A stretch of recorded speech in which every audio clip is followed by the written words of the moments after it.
Show you here in just a second. Hold on. Nice, you're getting all fancy on me. I know, it's pretty cool. Hang on here, I'll see if I can activate it. Let's see. There we go.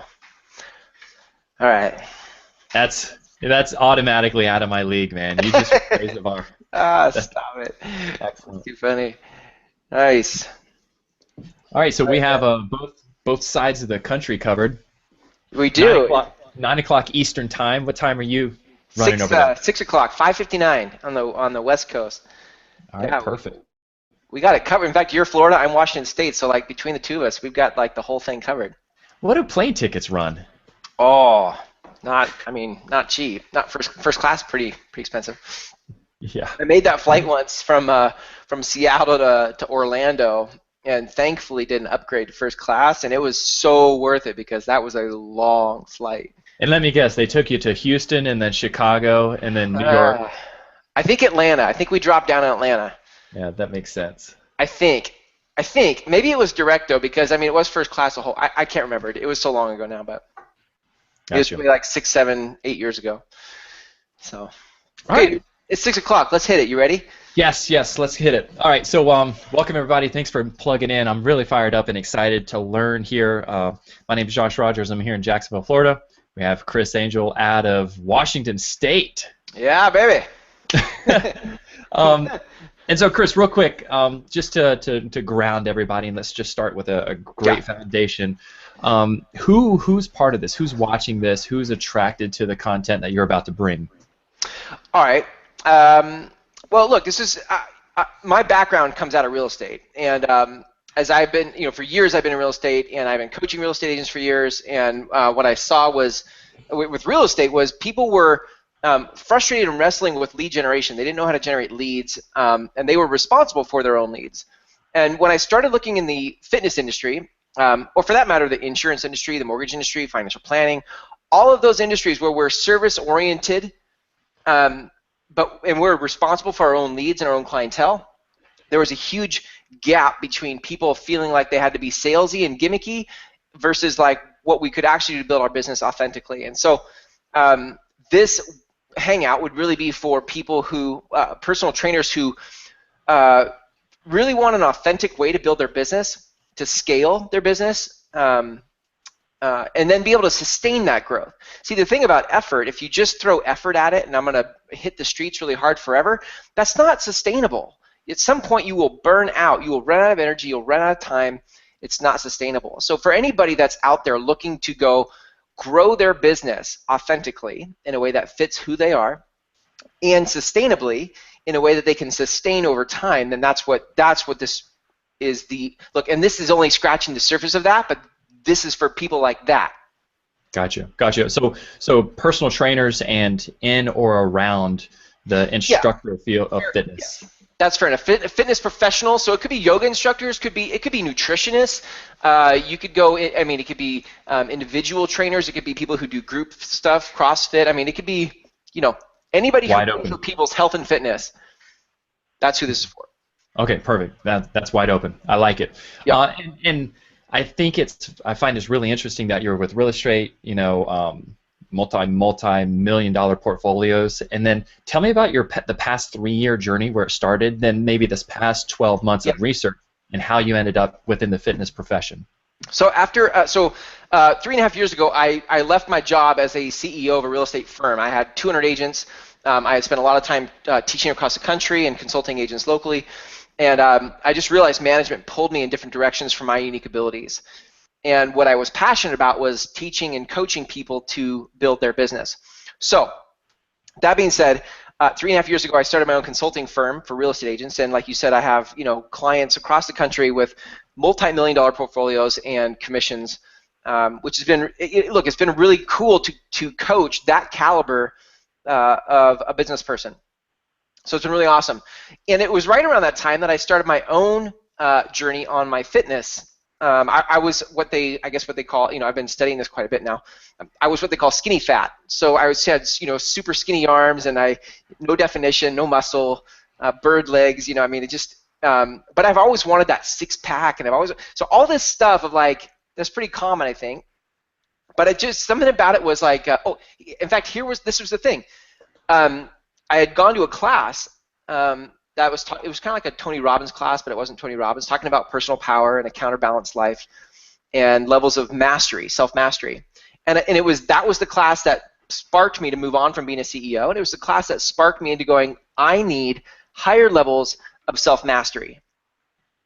And I realized that if I took on my body, that my body could be the starting point for me exerting mastery over myself. And I don't think that's unlike anybody else in life that wants to work on their body. There's an opportunity in that deals with our levels of mastery and how we perform in life. And that's where I started 3.5 years ago. Gotcha. Okay. And so then you got more focused within the fitness profession. Past 12 months, you started doing some research and making observations. You found some voids, some frustrations, and maybe some sacred cows. Yeah, well, what was weird about it was, you know, 3.5 years ago, it was just me. I was researching everything I could on working out and nutrition and everything I could to learn about that. And along the way, I started realizing this correlation between how real estate agents build their business and how fitness professionals build their business. And ironically, the average income for both, for a realtor and a fitness professional, are about the same. It's about $34,000 a year is the average income nationally for those two professions. Now, listen, most people I know that go into business for themselves want to make more than $34,000 a year. That is beyond a shadow of a doubt. In fact, the most common number I hear is 100,000. 6 figures, 100,000. That's the most common number I hear. But the average is 34,000 a year. So, okay, so I hypnotized myself there for a minute. So the thing about that is when I started to see the parallels between real estate agents and fitness professionals and how we build our businesses, a year ago I started watching a lot of the dialogue on Facebook from different fitness professional pages, whether it's gurus or certifications like ACE or NASS, NASM, or any of the other professional organizations for trainers. I started watching some of the most popular threads, and it's interesting because the most talked about content on those platforms is about muscle movement, kinesiology, nutrition. It's about product knowledge of a fitness professional, right? There's very little engagement, and there's very little content on building a business. And not just building a business, but and the stuff that is out there about building a business is about fitness marketing and fitness social media and how to triple your income in the next 30 days and all this stuff that just feels really gimmicky and salesy and spammy. And so what I've been doing with agents for the last 3.5 years, really for the last 10 years, because I was doing it as a CEO, is helping people find themselves and build a business congruent to themselves and that's sustainable and scalable. Gotcha. So that's why a year ago I decided, hey, I'm going to start paying attention to this because I want to move my consulting into the industry of fitness professionals because I think I can help them. Yeah. And I don't see anybody offering what we're talking about right now. Yeah, I don't either. And what you said makes a ton of sense. So everybody can have the knowledge of the nutrition, the movements, the workouts, the weights, the lingo, but they're beginning to get frustrated. You know, there's a void. They're missing something. They're not talking the language of people these days, and I know that's what you're going to go into. When it comes to getting leads and attracting people for people's business, what kind of frustrations do you find fitness professionals running into? I mean, what are the fitness professional? What are the rephrase that for me? Yeah. So what frustrates them when it comes to trying to attract business? You know, what are the pitfalls? They don't want to feel slimy or gimmicky or salesy.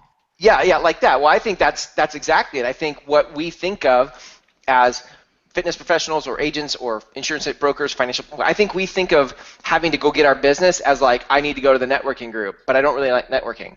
Or I have to get on the phone and call people. Or I have to go do, door hangers. Or I have to go, I mean, it's all the stuff we've read about and talked about, right, in terms of lead generation strategies.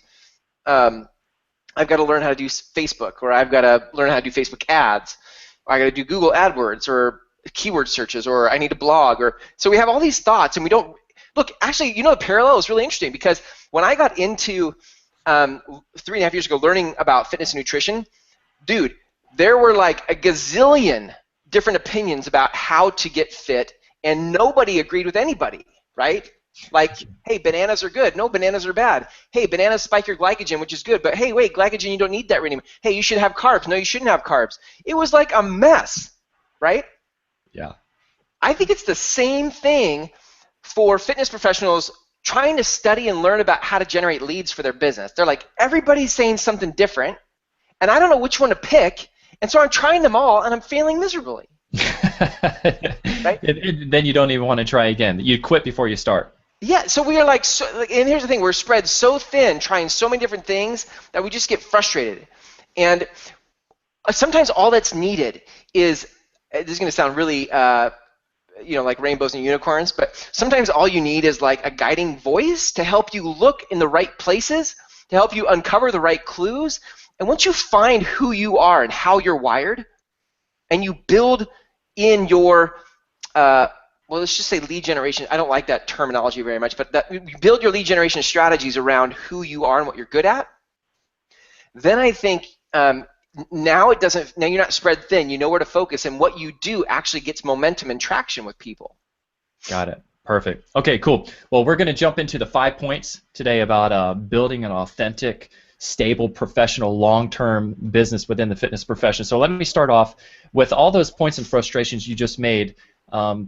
Tell me, how do you get people, how do you get clients, how do you get customers to actually raise their hand to work with you, to attract those people? Yeah. Okay. So this is really good. So the place it's almost counterintuitive, because most people start with the action, like, oh, I'm going to go call somebody, or I'm going to go. There's actually some self-work to do here before you do that. In order for people to raise their hand to work with you, there needs to be some connection with them. So there's a lot of different environments you can do that in, but before the environment even comes you having some self-awareness about what you're good at and where you shine. Where do you feel strong? Okay, and when you can find that, here's some examples. You might be a good writer. You might be a good teacher or communicator. Maybe you're really tech savvy. Okay, let's just stop there, because those are 3 examples. Figure out what you're good at. You probably already know. In fact, this is what I used to tell real estate agents. Hey, like, everybody's good at what they did in a previous life, and then they get into real estate and they forget who they were and what they were good at, and they try to do realtor, whatever that is. Like, they think that's about open houses or whatever, right? And they completely forget their skill set that produced results in their previous life. So what I would say is, look back in your life and go, where have you produced results? Where have people connected with you? Where do you feel strong? Here's another one. Maybe you're a great learner. You're really great at understanding and learning things. Awesome. Once you figure out where you're strong, then I think when you show up in an environment, let's use an environment like a B&I group, a networking group, okay? So you show up to a networking group. Most people at a networking group are going to show up and pass out cards and get their 30-minute spiel or 30-second spiel about what they do, and hope somebody shows up and says, I could really use you, or here's a lead. The problem is, most of the time, I don't think that works very well. And it's not really that compelling.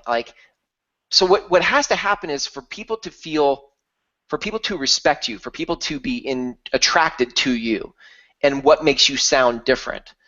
Okay? So take the B&I group. Let's rewind that for a minute, and let's go into the example of, like, say you're a good writer.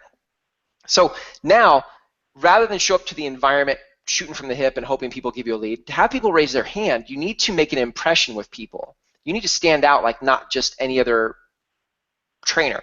So you decide before the event that you're going to write, you're going to figure out what most people's biggest challenges are with their fitness. And let's say you come up with time. You're like, time is people's biggest excuse. So you write an article that has 5 reasons why, or five exercises that don't take time, for example. Okay. And then you show up and you pass this out to everybody before anybody starts their speeches or you have lunch or whatever. Okay. On the bottom of that, you invite people to a free consultation with you, where you actually help them customize something that would fit their schedule. Something like that now is saying, hey, here's something that's helpful. I'm coming to the table giving you something. And I'm offering my help for free. that is the kind of thing where people said, you're going to have a better chance of people saying, hey, I would actually like to take you up on that because I'd actually like to do something about my health and fitness, than you now going chasing people and saying, hey, do you want to like come into my, my next 10-week session? People go, yeah, I don't really need a 10-week session. So does this make sense so far? Yeah, it makes perfect sense. I think I'm rambling a little bit, but no, you're not. It makes perfect sense. So rather than trying to hunt the people down or just directly solicit, you're offering them something first, something of value, and just giving it to them, which subtly is creating a little bit of trust and relationship. Yeah, let me say this too, because I think a lot of times what happens is most of the stuff out there that you can see on Facebook ads or any other thing for fitness trainers is, how to triple your business in 30 days or all this stuff, and what people are leading with in those trainings. It's fine, it's great, I understand it. Okay, but what people are leading with is the what. They're leading with, this is what you do. The problem is if you don't do that action congruent with who you are, it won't feel right. So this is the breakdown. The breakdown is, it's a breakdown with realtors, it's the breakdown with trainers, it's a breakdown with anybody. We hear what other people say to do, and then we go try to do what they say to do, forgetting who we are. So we don't show up in a congruent place to do that activity. That make sense? Yeah, perfect sense. Okay. Perfect. That's the problem. And so you getting people to raise your hand starts with you figuring out what is your strength, what is your, I call it your power zone. What's your power zone? When you can figure that out, and this is what I help people do, right? And just to come from a complete transparency, like the whole reason we're doing this hangout is to start to hopefully open the eyes of trainers to say, hey, how you talk about this is interesting to me, right? This is what I do. I help people figure out how to get congruent in their attempts to build their business. That's what makes it scalable and sustainable, right? Got it. Okay, talk to me, point number 2, talk to me about your concept of intake and why this is important whenever you're consulting with a client. Okay, the term intake to me was pretty common. I mean, I think it's actually a consulting, counseling type of terminology, but I think some people use it in the fitness industry. So your intake is basically that meeting when somebody raises their hand and says, hey, I'm interested, but before you ever prescribe a workout, there is this meeting where you talk about their goals and what they want to accomplish. Now, I think it's fairly common to have that meeting, but I think the way that meeting happens is anemic. I think it's broken, and it doesn't lead people down a road of retention and cash flow.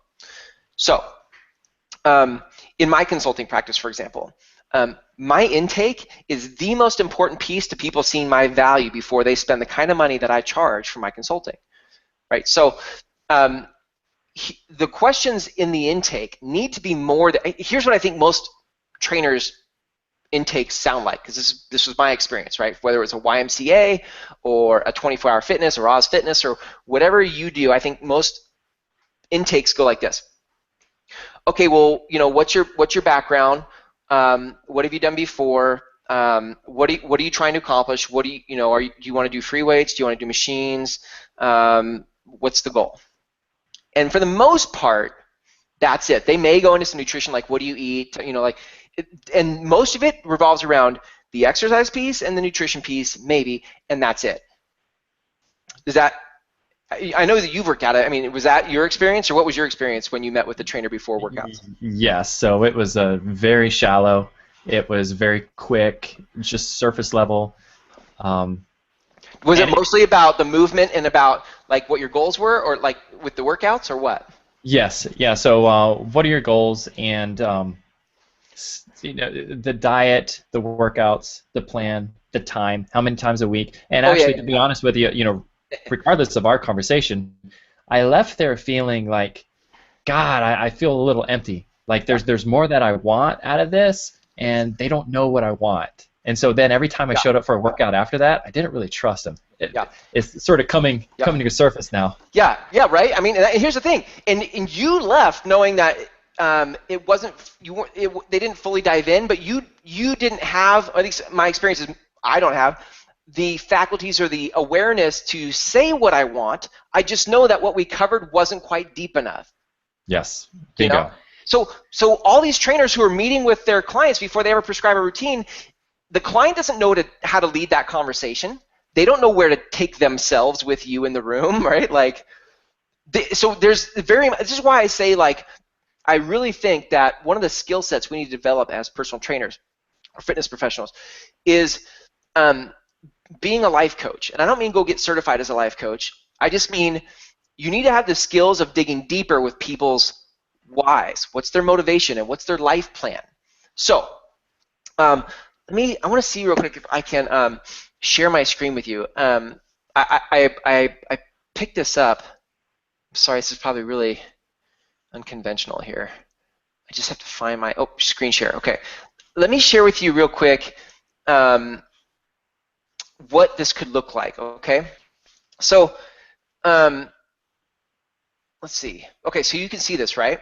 Yes. All right. So here's an example of, and this is just an example. To succeed, VIP form. Okay. So all right. So I'm scrolling down.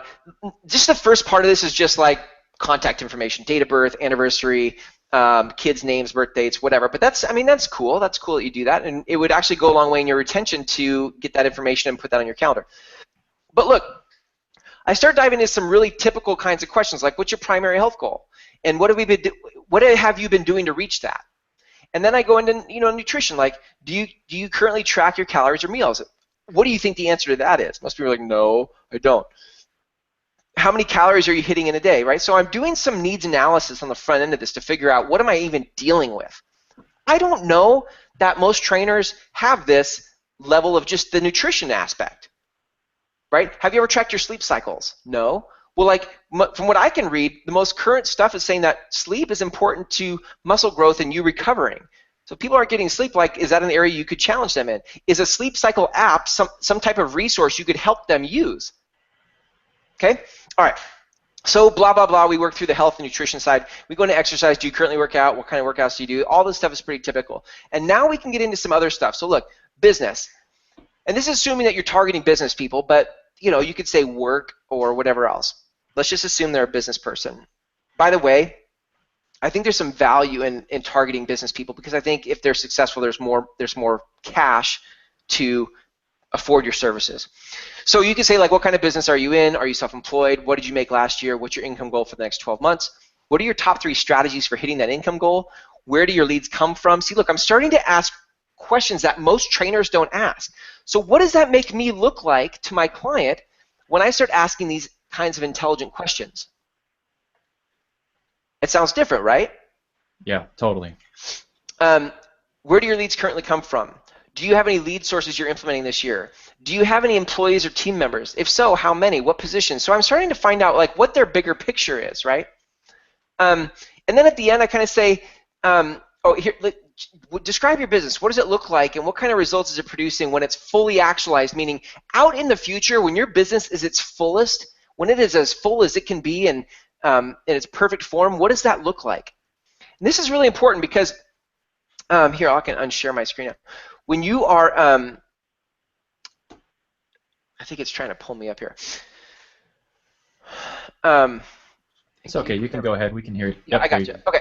So when you ask these future-oriented questions and you start to figure out how can I not only help them physically, because that's what they're hiring me for, how can I help them physically sustain their performance even into the future of what their business looks like? Like, look, here's an example. If your business in the future looks like you have more employees or more staff or more salespeople, one of your challenges is going to be recruiting people and retaining them.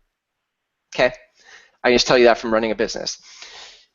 In order to do that, you have to be something attractive to other people. People want to join a company where they will develop themselves as human beings. In order for that to happen, you have to be developing yourself. So you as a trainer now knowing this, have ammo, you have ammunition, you have intel about where they need to go for the long term, not just where do I need to go in 90 days to get shredded, or where do I need to go in the next 6 months to lose 20 pounds. This make sense? Yeah, perfect sense. All right. And all of this happens in the intake. All of this happens in that first conversation before you ever create a program for them. So I got to say, I mean, looking at those questions, if I were a trainer and before all I was asking is how much weight do you want to lose and what size and how long do we have to achieve that, I could see how this would be very out of the ordinary. But if I put myself in the client's shoes, this would be very meaningful, very substantial. It would immediately catch me off guard in a good way, saying, wow, I'm getting value. This person cares about me. They know me. And when I leave there, it's going to be a totally new depth of understanding. So I like it. Yeah. It's the thing. It is the thing that has dramatically changed how I consult people. And the thing is, it builds value up front, right? Because implied in me asking you about your future vision and then me creating programs for you, what's implied in all that is that I'm going to help you get to there. I'm going to help you get big picture. I'm going to help you get to there. And if we as fitness professionals would start looking at ourselves as life coaches or consultants first and industry experts second, then what would happen is people would start to open up to us and trust us with bigger things in their life. And that is what creates retention. Okay, so perfect. So that's point number 3, how to create long-term retention. Yeah. Great.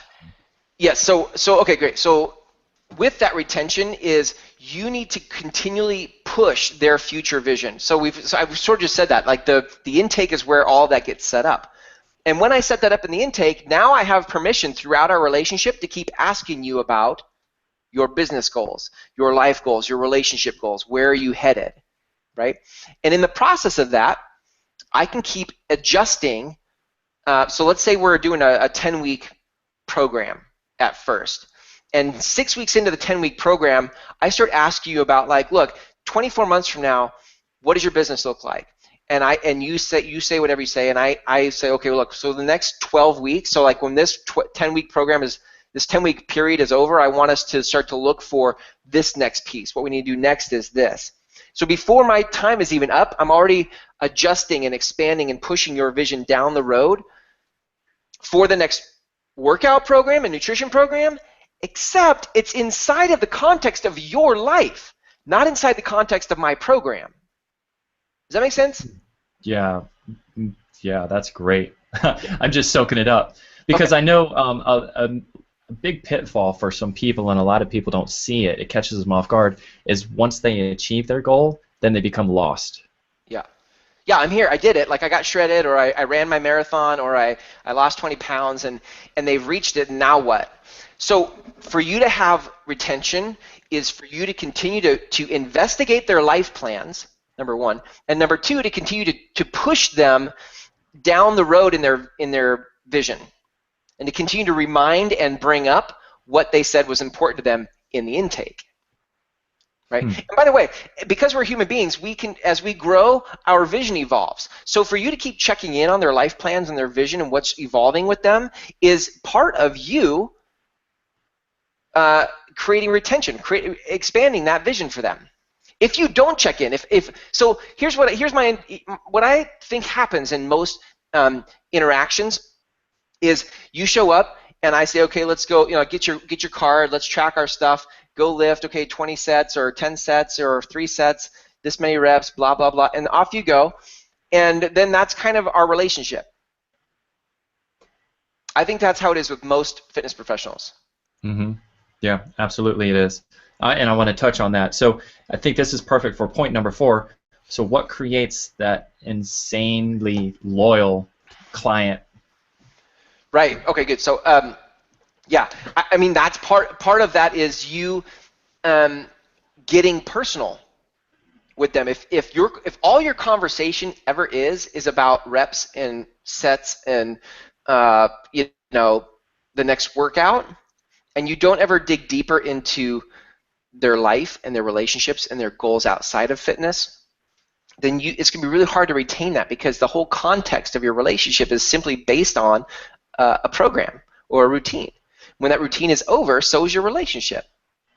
Yeah, okay, so Chris, it's funny because my wife and I just both got trainers last year, and that was the exact dynamic between my trainer and myself, and it started from day one. So when you talk about that intake, all he wanted to know is what I wanted to accomplish over the next 3 months, and then each time I went in, it was just basically him telling me which exercise, how many reps, and pushing me, and then just shallow conversations, complaining about the traffic, that kind of stuff, and then I left. Zero loyalty, zero relationship. It was almost just a business deal. And so when it was time, when I was over it, I didn't even hesitate to just call up and cancel. So you're speaking the truth, man. No, and what's just so I get angry only because I'm sad about the missed opportunity, right? Like knowing a little bit about your backstory and the fact that you have a whole community of people that are interested in their health. If he had dug deeper about your life and your business and what you're up to and your community, what type of, and he had understood you and you felt like he understood you, what kind of referrals could this guy have had? And by the way, like not your fitness, dude. I mean, that was sweet. I saw your before and after pictures. That was killer. Like whatever you did worked, right? But he just didn't go past the context of a routine. Mm-hmm. Mm-hmm. He never pushed your vision into the future about what you're trying to accomplish outside of working out. Who cares? Working out is like here and now. It's my goals that I'm passionate about. It's my life plans I'm passionate about. It's my bucket list I'm passionate about. Nobody's passionate really about working out. I mean, we're like, oh, that was a great workout, and that was really fun, and I get to see results. Fine. But there are bigger conversations as human beings we want to live into that deal with purpose, legacy, contribution, profit, cash flow, freedom, flexibility, right? Mm-hmm. Mm-hmm. You as a trainer, you need to instigate those conversations with your clients to figure out where they want to go and what's on their bucket list and what kind of flexibility they want to have and what kind of freedom they want to participate in. And then that is like Bruce Lee, is what you use as the training ground. You use your fitness program as the training ground to increase their level of mastery for those things in life. So it's a much more dimensional relationship. You're creating that depth, that foundation, that solid long-term goal, while taking them through the journey, the daily journey. That's awesome, man. I love it. So let's see. So that's how you create the insane loyalty, is making it personal. Anything to add to that? Yeah, let me just add. Yeah, I was just thinking. I was going to, if you asked me the last question, I was going to interrupt you because I was going to say the thing that I do with my my clients, like I really know them, and I would consider most of them my friends. They're my friends, and I will call them on the carpet when they're giving me excuses, right? Like I will push back. Like they're like, so I had a guy today on one of my coaching calls. He's like, so look, tell me what I could be doing better. And I said, look, over the last 3 or 4 calls, I've given you action items, and I think you're getting 70 to 80% of them done, which is awesome, but you're not. But stuff's falling through the cracks, and you're not doing it. And you came to me and said you wanted these things to happen. We had a conversation. We both identified and agreed on an appropriate action step, and then you didn't follow through on what you said you wanted to do. So when I call him on that, here's the thing. Why that's so valuable is because most people in our life won't have that conversation. Most people in life are being too busy being polite, right, and coddling our excuses. So when you're the one who stands up for what they said they wanted, and I didn't judge him or punish him or demean him. I simply said, I spoke to his bigger self and said, look, this is what you said you wanted. You're either going to do it or you're not, but you asked. Mm-hmm. Right. So when you can start to have those conversations and push back, and then joke with people and get them and talk to them, and that's the stuff that creates insane loyalty. And nobody else is doing it. Look, your competition's not doing it. Hey, if you don't want to compete with big box gyms that charge $35 a month, and I've heard trainers, say like, how do I compete with these gyms that charge $35 a month? You go invest yourself in their life and who they are and what they're up to, and you speak to them in a way that challenges them when everybody else is being polite. I like it. And this is the funny thing. You earn that right. I think that's important, is the people that you attract, they were attracted to you because of your belief system and the language you used. And then second, whenever you went through that intake process, then getting to know them and building that trust and rapport, then you earn the right to call them when it's necessary. Whereas if my past guy would have tried to call me out, I could just tell him to go to hell because there's no underlying relationship. That's right. Look, the reason these are 5 steps is because it's sequential. right? And when you do the intake right, when you have the right conversation up front, in other words, you're earning that right. What the relationship I'm creating with you up front when I ask you these questions is the conversation that's going to happen after that is you and me having a real heart-to-heart about what you're trying to accomplish and me asking follow-up questions. Doing that process earns the right for me to start to ask you those questions. Got it. Okay, perfect. Point number 5 is how to create that long-term cash flow. You know, this is a business. We're entrepreneurs. How are you doing that? How are you achieving it? Yeah, I don't want to say it's a throwaway, but the thing about long-term cash flow, ongoing cash flow, I mean, it's attached to retention. So for you to get cash flow is for you to actually produce results for your clients. So, let me just qualify that statement, because again, with your trainer, I saw total results from your before and after picture, but he didn't dig deeper. So if you want ongoing cash flow from your clients and you want that to spread beyond your clients to their spheres of influence, like yours, right, where there's referral opportunities, then what you'll do is you'll go and you'll challenge them and push them to higher levels of self-mastery in their life, in their business, in their relationships, in a way that gets them results over there as well. So it's not just results in your body, but it's helping them get results in other areas of life where they want more self-control or self-mastery, right? And when you do that and you transform somebody's life, you have the secret to ongoing cash flow. And not just because that person will stay with you, but because they will tell others about you. That's how that works. That's so true. That's so true. Yeah. In fact, let me just say this too. I was listening to a podcast today from Seth Godin, who's just one of my favorite authors of all time. I love the way that man thinks. And so here's the thing he said. He was being interviewed on the podcast, and one of the host's guests or listeners had emailed in a question. The question was basically like, hey, I have this new product, and I need to get the word out.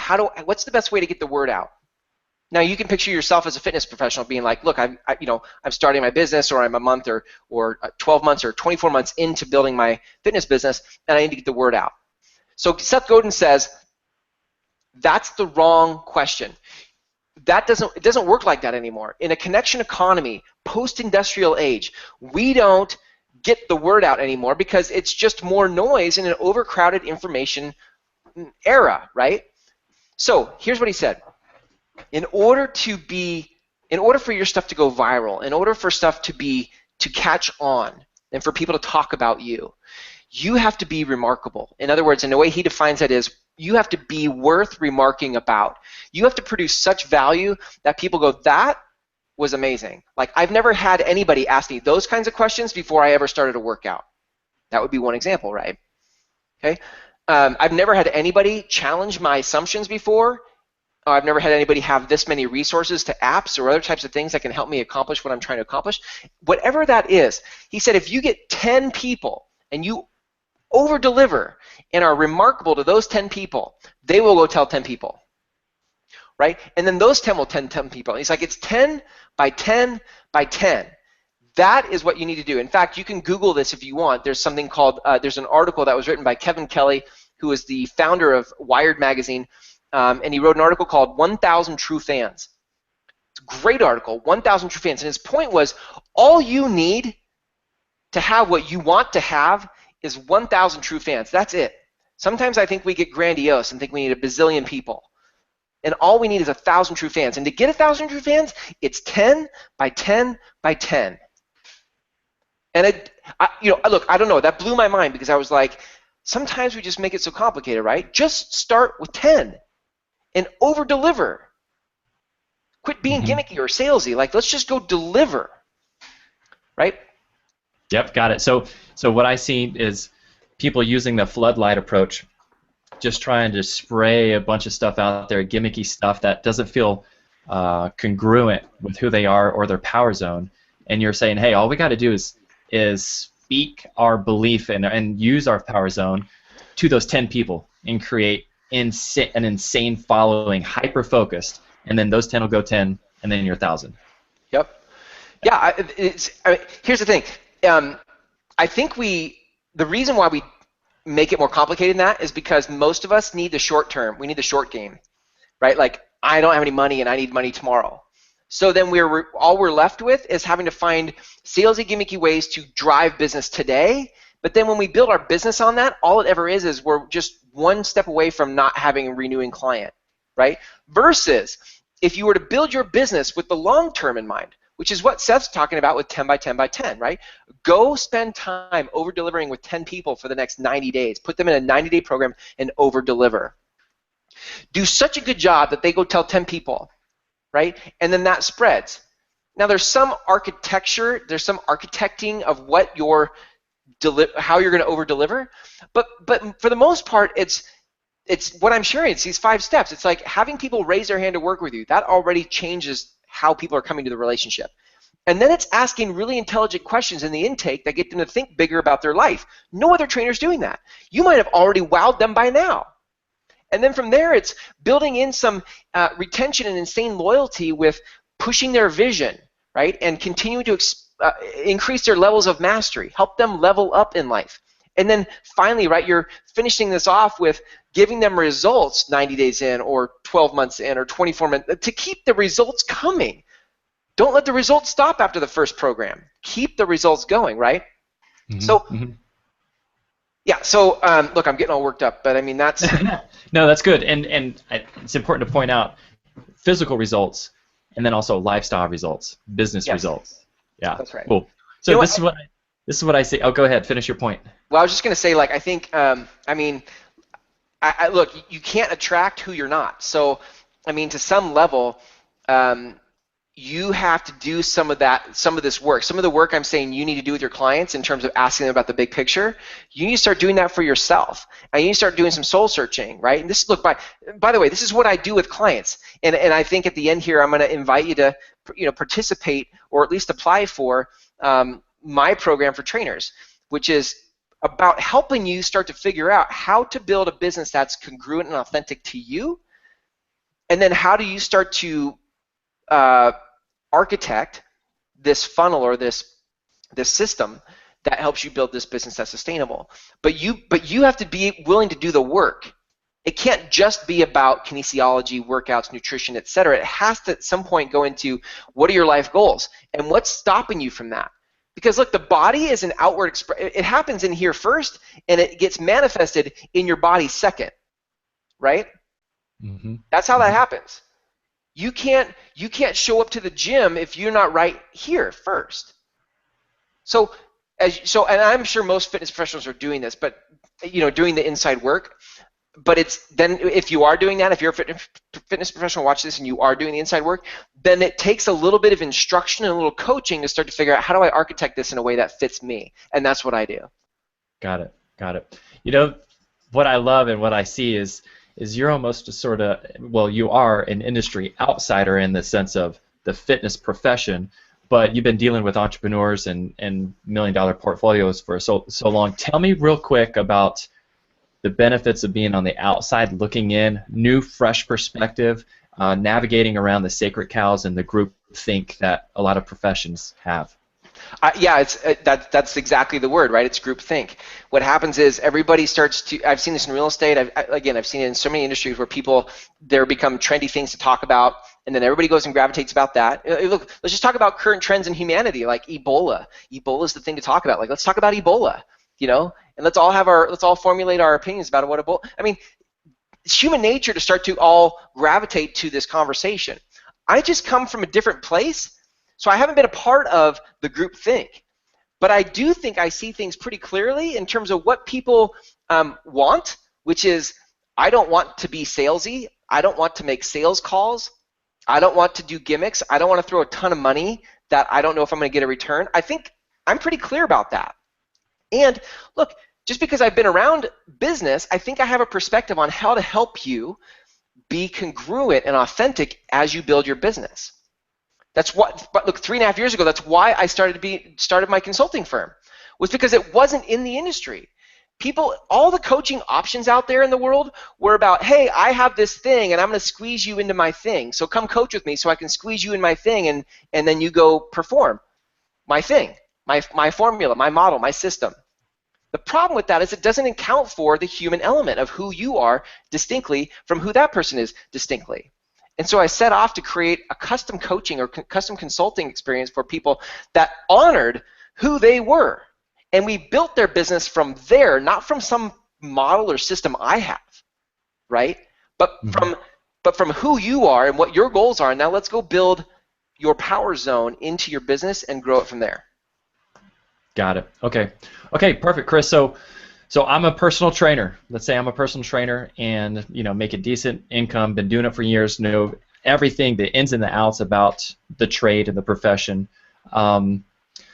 Making, good money, have clients, but stretched when it comes to time, flexibility, scalability. There's only so many hours in the day, and the language you're using, the concepts you're using, it's connecting with me, resonating. I'm curious. What do I do next? Yeah. That's good. That's resonating. That's like a Northwest word. Do they use that word in Florida? North. It just happened. It just happened. That resonates with me.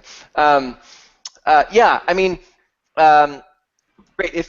Okay, great. Thank you. So if you're watching this and this is somehow connecting with you, then here's what there is to do, right? Like I would invite you to apply for this program that I've set up. It's a 90-day program, and then you can, after that 90-day program, you can decide if you want to coach with me or not, ongoingly from there. And the program, here's the other thing. I'm only accepting 9 people in this program, and all 9 positions have scholarships. All 9 have scholarships. So whereas I charge my clients $1,000 a month in other industries, these 9 positions are all fully funded and scholarshiped for those that are a fit. So if that's interesting to you, the place to go, in fact, look at this. Let me show you something tricky here. There you go. Look at that. So you can go to 9strong.com. The program I'm creating is 9 strong. So whereas Seth Godin says 10 by 10 by 10, for my program it's 9 by 9 by 9. Right? I like the number 9 better than number 10. But it's 9 by 9 by 9. That's the focus. And I'm taking 9 trainers, okay, who have scholarships that fit. So your job is to fill out that application, send it to me. All the instructions are right there when you go to download it at 9strong.com. And you will email that to me, and then I'll review your answers. And if it looks like you're a fit, I will call you and schedule what I call a business optimization audit, which is basically over 100 questions that go through your business where I start to figure out, like, what am I dealing with? What are your assets? What are your strengths? What are your weaknesses? What are your areas of lost focus?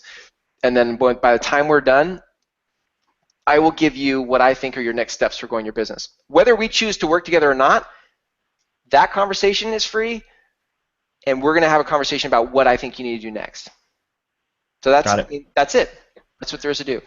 Tell me what these 9 strong can expect over the course of your coaching and the next 12 months.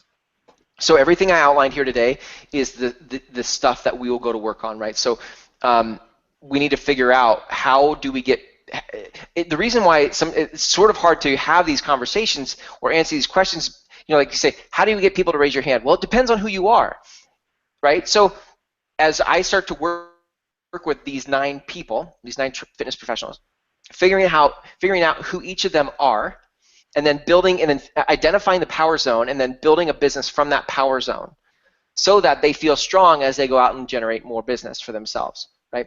And then moving them through, okay, well, what's your intake process? Let's create that flow. Let's create, where does this start? What do we move them through? And then teaching them, coaching them through how do we press in on our clients? How do we ask tough questions? How do we push them to bigger picture in business and life? Some trainers don't have a business background, so asking business-like questions or being consultative in nature isn't natural for them. It's natural for them to say, okay, this is the program I prescribe. That's pretty natural for me, but it's not natural for me to say, like, it's not natural. I don't know consulting skills, and that's my background. So teaching them how to move their clients in self-discovery, right, and then moving into retention strategies and future growth strategies for their business. Gotcha. And I know one of your specialties is scalability, which means building it by lifestyle design. Yes. Yeah, I think scale, it's kind of a trendy word right now, and I just really like the word. It fits for me. Like, scaling your business is about can you grow it and sustain it? I mean, that kind of encompasses what scaling your business would mean, right? Can you scale it in a way that works? And most people it's hard to scale your business on effort and hours, especially trainers, right? Because like especially if they're doing one-on-one trainings. In fact, I'm going to go off on something here for a minute because if you're doing, I think there's a place and there's some value for one-on-one training, okay? But what if, just stick with me here, like this is crazy, but I can see this in the future of the fitness professional industry, right? What if people don't pay us for the programs that we prescribe or the nutrition advice that we hand out? What if people actually paid us for the consulting skills we had for their levels of mastery in life? And one of the things, and so they paid us for that, and one of the things they got for free with their paying us for consulting was, we're going to prescribe workout routines and we're going to give you nutrition advice. But what you're paying me for isn't for this workout routine. You're paying me to move you from here to there in your levels of mastery in life, right? Mm-hmm. So that type of approach demands higher pay. It demands higher pay because we're wrestling with bigger questions in life than what I could find on the internet. I could just go on the internet and find all sorts of advice about working out, right? But when I have somebody to actually guide me and challenge me and push me from here to there, now you can ask for higher pay compensation for that because you're dealing with bigger questions in people's lives. Got it. So maybe rather than, we need a new term for this, right? A trainer is not the right term. It'd be a yeah. I mean, I don't know. Bruce Lee. I mean, I think there's something that's the thing that's, and I don't know a ton about Bruce Lee, but here's what my intuition says about it. I think people were so attracted to Bruce Lee because he went down that road of self-mastery, and it wasn't about martial arts as much as it was about his self-actualizing himself. And he used martial arts as the playground to develop himself, right? But I don't think people thought, oh, I'm going to go have Bruce Lee teach me Kung Fu. I'm going to have I want to be with Bruce Lee to get to a higher level of myself, right? Versus any other dojo around that's going to teach you martial arts, fine, go take that class. But for those that want the top of the top, they seek out personal development. And I think that's why, I mean, to bring this full circle, I think that's why I say we need to start taking on the role of a life coach or the role of a consultant in people's lives first, and then a product knowledge expert as in nutrition and kinesiology second. Because that's what commands higher wages, higher cash flow, better business, is dealing with people's bigger questions in life. Yeah, and as hearing you describe it, it sounds like a larger, longer-term profession. That's right. It's the long play, right? Now we're back to the long play. When most people are stuck in the short play, we're in the long play. Mm-hmm. I love it. Okay, great, man. Any final thoughts? Any parting thoughts? Yeah, I would. Thanks for playing with me. I love these. I love this format. I would just say for anybody that's watching this, go to 9strong.com. Look, there's no pressure in that. You just go there. There's a landing page. You land there. There's going to be a button that says, download the application. It'll immediately download a Word document, and in that Word document has the instructions, right? And that's all there is to it, right? And then I'll follow up. So that's ultimately my goal. That's what I want. What I want is to talk to you. If you want to build a business that's authentic and scalable and that you can sustain long term, I want to talk to you. That's my final thought. I like it. Good day, mate. Hey, what do they say up there in Washington? Is it good day, mate? No, that's Australia, dude. Good day, mate.